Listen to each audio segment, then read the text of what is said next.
Hello दोस्तों, हमारे दीप motivation channel में आपका स्वागत है। दोस्तों, the art of public speaking का ये दूसरा पार्ट है। अगर आपने इसका पहला पार्ट नहीं देखा है तो आप प्लेलिस्ट में जाकर इसका पहला पार्ट देख सकते हैं। इस पार्ट में मैं आपको बाकी के सारे पॉइंट्स डिटेल में बताऊंगा। दोस्तों, आज के इस वीडियो में हम इस बारे में पूरी जानकारी देने वाले हैं। ऐसी ही जानकारी पाते रहने के लिए हमारे चैनल को सब्सक्राइब करके बेल आइकन जरूर दबा दीजिएगा। आइए आगे बढ़ते हैं। नंबर 7, अपने आइडियाज और स्पीच को सपोर्ट करें। आपको अपनी स्पीच तैयार करने के साथ ही अपनी स्पीच के साथ कुछ सपोर्टिंग चीजों का इस्तेमाल करना चाहिए। इससे ट्रस्ट बनता है और लोग अच्छे से बातों का मतलब समझ पाते हैं। सपोर्टिंग मटेरियल का मतलब हर वो चीज है जो स्पीच को और भी ज्यादा अच्छा बनाए। जैसे मान लीजिए आपका टॉपिक इलेक्ट्रिक गाड़ियां है। अब वैसे तो इसके बारे में बहुत से लोगों को पता होगा, लेकिन अगर आप इलेक्ट्रिक गाड़ी की कोई तस्वीर ले जाएं या फिर अपने लैपटॉप में इससे जुड़ा कोई प्रेजेंटेशन बनाकर लेकर जाएं ताकि लोग इसको और अच्छे से समझ सकें, तो आपकी स्पीच में और भी ज्यादा जान आ जाएगी, यानी कि ट्रस्ट आ जाएगा और लोगों को चीजें अच्छे से समझ में आएंगी। इसी के साथ स्पीच के दौरान अपने ऑडियंस से कुछ सवाल पूछते रहें और उनके सवालों का जवाब भी दें, या फिर ऑडियंस में से ही किसी को जवाब देने के लिए आप बोल सकते हैं कि आप बताइए इसका क्या हो सकता है। फिजिकल एग्जाम्पल्स का इस्तेमाल करें। अब आप अपनी ऑडियंस से बात करके पता लगाएं कि रिस्पॉन्स कैसा है। क्या वो स्पीच के प्रति पॉजिटिव अप्रोच दिखा रहे हैं या फिर उनका अप्रोच नेगेटिव है। अगर उनका रिस्पॉन्स अच्छा है तो उनमें से कुछ लोगों को स्टेज पर बुलाकर मजाकिया तरीके से अपनी स्पीच से रिलेटेड कोई छोटा सा टास्क करने को कहिए। इससे ऑडियंस को अच्छा फील होगा। कोई एक्टिविटी होगी तो एक इंटरेस्ट क्रिएट हो जाता है, एक्शन होता है स्टेज पर और स्पीकर्स की बातों से वो अच्छी तरह से रिलेट कर पाते हैं। कोई स्टोरी या इंसिडेंट बताएं।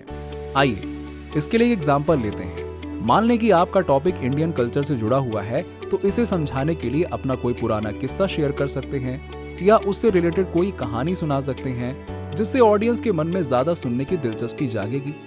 न्यूमेरिकल डेटा का इस्तेमाल करें।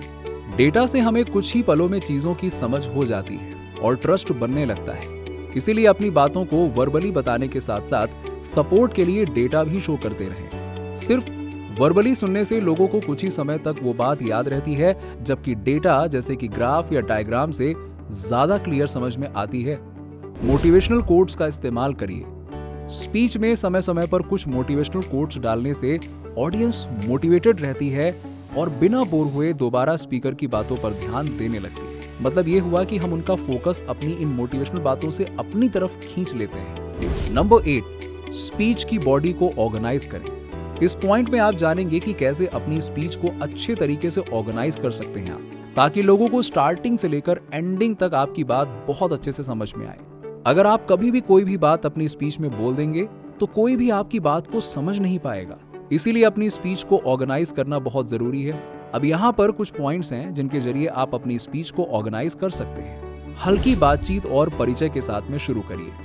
अपनी स्पीच को स्टार्ट करते समय सबसे पहले अपनी ऑडियंस से बात करें और पता लगाएं कि वो कैसा फील कर रहे हैं और वो इस स्पीच के टॉपिक को लेकर कैसा सोचते हैं। उसके बाद अपने टॉपिक का सबसे छोटा पार्ट और जो सबसे पहले आना चाहिए उसको थोड़ा थोड़ा बताना शुरू करिए। बताते समय हमें ऑडियंस से भी कुछ सवाल पूछना है ताकि शुरुआत से ही उनके अंदर टॉपिक को लेकर दिलचस्पी आ जाए।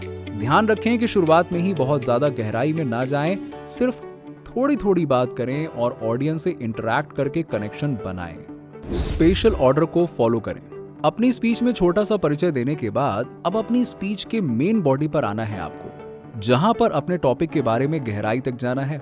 इसके लिए स्पेशल ऑर्डर तरीके को फॉलो करिए। इस ऑर्डर का मतलब होता है एक सीक्वेंस को फॉलो करते हुए फैक्ट्स को बताएं। उदाहरण के लिए आप किसी चीज की अच्छाई करते हुए आ रहे हैं तो आगे भी उसकी अच्छाई के बारे में ही बात करिए, फिर उसकी कमियों के बारे में और उसके बाद उस कमियों को ठीक करने के बारे में भी बताइए।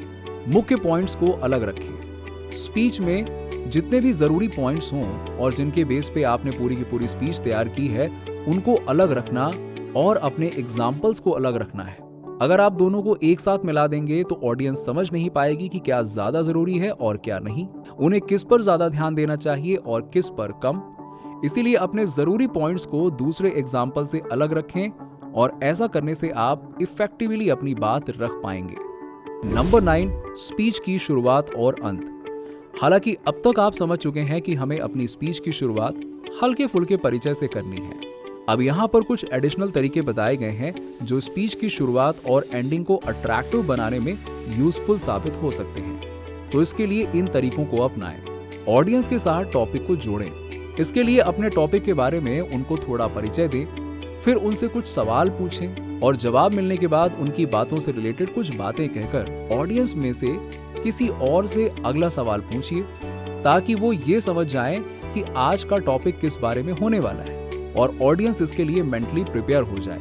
कोटेशन के साथ शुरू करें। परिचय के बाद सबसे पहले किसी फेमस लाइन या फेमस कोटेशन के साथ अपनी बात को शुरू करना, जिससे लोग मोटिवेटेड फील करें और स्पीच में दिलचस्पी लेने लगें। हो सकता है कि आपका कोटेशन आपका ओरिजिनल भी हो सकता है, जो आपके आज के टॉपिक से बहुत ज्यादा रिलेट करता हो, ऐसा भी हो सकता है। स्टोरी बताएं।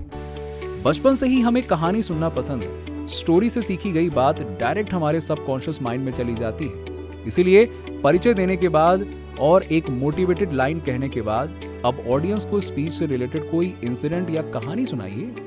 ऑडियो इक्विपमेंट या विजुअल एड्स का इस्तेमाल करें। अब अपनी ऑडियंस को कहानी सुनाने के बाद अब हम अपनी स्पीच की मेन बॉडी पर आ चुके हैं, जहां अपनी स्पीच के बारे में बता रहे हैं और इस दौरान अपनी बातों को सिर्फ बोलकर समझाने के बजाय उससे जुड़े फोटोज या वीडियोस दिखाइए। अपनी स्पीच को समराइज करें। अब आप अपनी आधे से ज्यादा स्पीच को खत्म कर चुके हैं और अब आपको एंडिंग की तरफ बढ़ना है। इसीलिए अब आप अपनी स्पीच को धीरे धीरे कम करना शुरू करिए और ऑडियंस से और ज्यादा सवाल पूछना शुरू करिए, ताकि उनको समझ में आ जाए कि अब आपकी स्पीच खत्म होने वाली है और उसी हिसाब से आपको जवाब भी दे पाए वो। ऐसा करने से आप अपने स्पीच के एंड को भी बहुत ही एंजॉयबल बना सकते हैं। कोटेशन और गुड लक के साथ खत्म करें। आपको अपनी स्पीच को खत्म करने के बाद आपको शुरुआत की तरह ही दोबारा एक मोटिवेटेड कोटेशन देना है, ताकि लोग जाते समय भी मोटिवेटेड फील रहें और उनको गुड लक विश करें, ताकि वो आपके लिए अपने मन में एक अच्छी इमेज लेकर जाएं और अगली बार दोबारा आपकी स्पीच में आने के लिए तैयार रहें। Number 10, speech outlining. अभी तक हमने देखा कि ऑडियंस के सामने स्पीच को कैसे बोलेंगे। अब आप जानने वाले हैं जब आप अपने लिए स्पीच लिख रहे हो तो किन किन बातों का ध्यान रखना है और हम स्पीच कैसे लिख सकते हैं ताकि उसमें कोई गलती ना हो और वो एक एक्साइटिंग स्पीच बन जाए। एक अच्छी स्पीच लिखने के लिए यहाँ पर कुछ पॉइंट्स दिए गए हैं। तैयारी का आउटलाइन। जब कोई स्पीकर स्टेज पर जाकर बोलते हैं तो वो सिर्फ एक पेपर पर ऐसे ही नहीं लिखी होती है। उसके बारे में सब लिखा होता है कि कब कौन सी लाइन बोलनी है, क्या परिचय है, क्या मेन बॉडी है और क्या एंडिंग है, कब किस चीज का एग्जाम्पल देना है और कब ऑडियंस से कौन सा सवाल पूछना है और कहां पर दोबारा बोलना है। इसी प्रोसेस को हम प्रिपरेशन आउटलाइन बोलते हैं। अब देखते हैं कि आप आउटलाइन प्रिपरेशन कैसे कर सकते हैं। अपनी स्पीच के स्पेसिफिक पर्पस के बारे में क्लियर रहिए।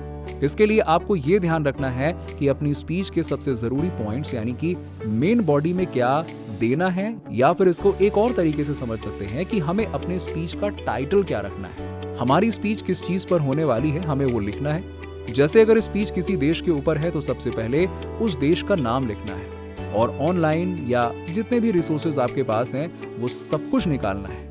ये हमारे पहले स्टेप का हिस्सा है जहां पर हमें ये डिसाइड करना है कि स्पीच का क्या टाइटल होगा और स्पीच इस टॉपिक पर होगी। इंट्रोडक्शन, बॉडी और कंक्लूजन को पहचान लें। अब अपनी स्पीच का टाइटल डिसाइड करने के बाद आपको देखना होगा कि स्पीच में हमें परिचय में कौन सा हिस्सा डालना है, बॉडी में कौन सा हिस्सा डालना है और स्पीच को खत्म करते हुए कौन सा हिस्सा डालना है।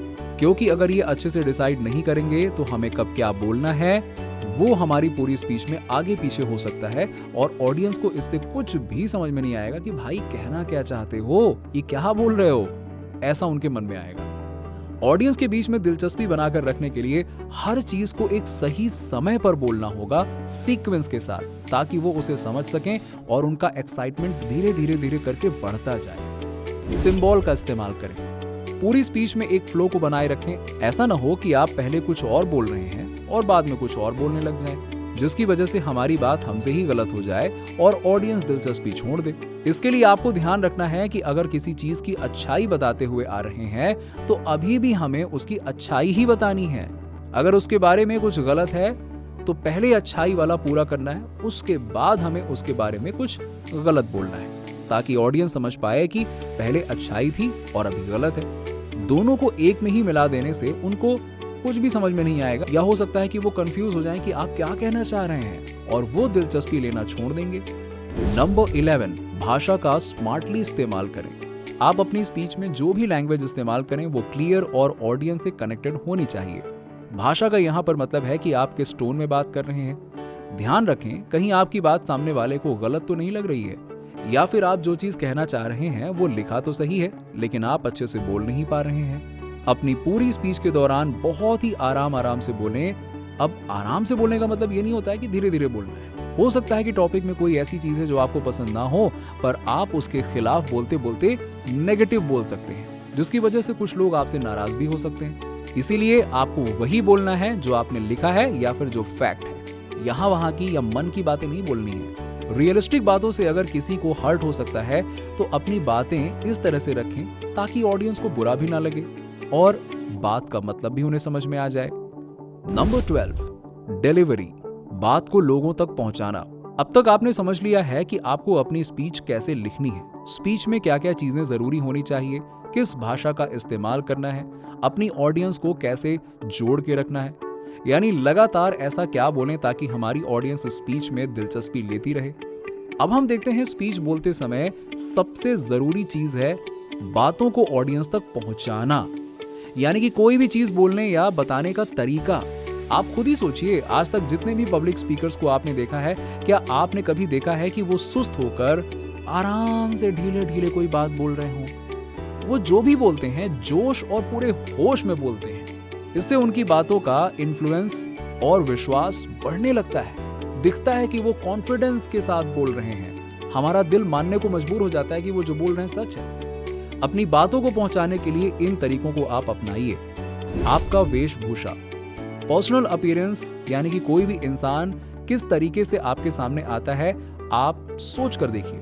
अगर आप स्पीच के लिए सिर्फ शॉर्ट और टी शर्ट पहन के स्टेज पर जा रहे हैं तो क्या सामने वाला इंसान आपको सीरियस लेगा या फिर वो आपकी बात पर विश्वास करेगा?